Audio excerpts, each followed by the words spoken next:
I believe I'm dead, sir. Who's that?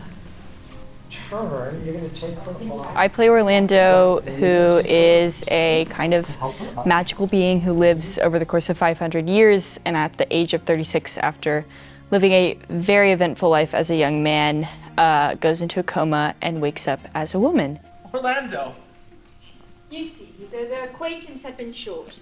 I just get to explore how that gender and identity affect Orlando and don't affect Orlando, and how they're just like a part of his story or her story. The original book by Virginia Woolf was written as a satire of society's double standard for men and women. It's a very interesting book for Virginia Woolf. She had written a satire before and never wrote one after.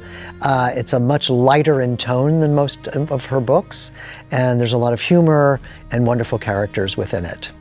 What made me want to direct it is that it's one of those pieces that on the page seems almost impossible, both because of how many different locations there are. It travels over these multiple centuries, and there are various sort of miraculous things that happen. It has multiple instances of transformation, which I find wonderful and interesting to tackle. You're looking at someone else's perspective, and you're looking at how someone else views the world. Especially in Orlando, which is a play that touches on so many important topics that are not only contemporary, but are highly talked about now. I think it's more important than ever to come and see a play like Orlando to understand different sides of different arguments. And it's important to come and see this show to empathize with the characters being presented here. The most fun thing about being in this production is probably the creativity.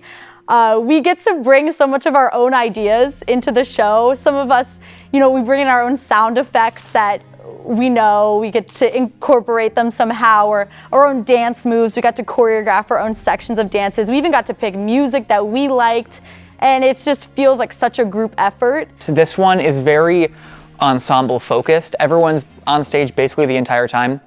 And I just find that storytelling to be super interesting and super captivating because you're hearing from everyone in the show always. I play the Archduchess/Archduke. I am a character who lusts and falls in love with Orlando, the titular character, and goes to great lengths to try and get them to fall in love with me. Well, certainly the examination of gender and the idea of a binary is extremely resonant at the moment. We live in a super interesting and wonderful time in which we're all re-examining these things that were just sort of received wisdom, let's say, or received as the way that things should be. So I find it extremely interesting, and it's already engendered some interesting conversations with the actors.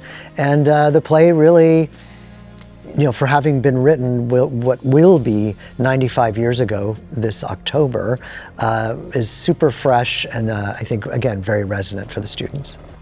The play is not trying to convince the audience that it's real, that we're in real life. I think the whimsical, the playful is really important in Orlando's story, and because it is so outlandish, we're not harping on trying to convince the audience that this has actually happened, but rather a story that could have happened and that we can still take meaning from.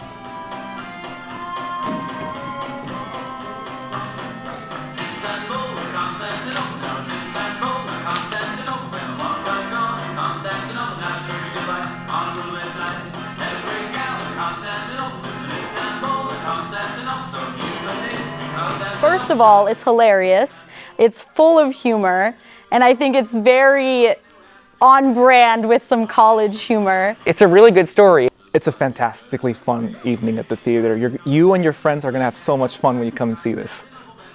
It's a great laugh. Oh my gosh, sometimes I laugh just reading the script. I'm like, oh my gosh, I get to say that. That there's something fresh about it and of this moment that makes them reassess what they thought theater could do, ideally. So that's my hope for this one. It's always my hope, and I have high hopes for this one because of the nature of the material and this wonderful group of young actors.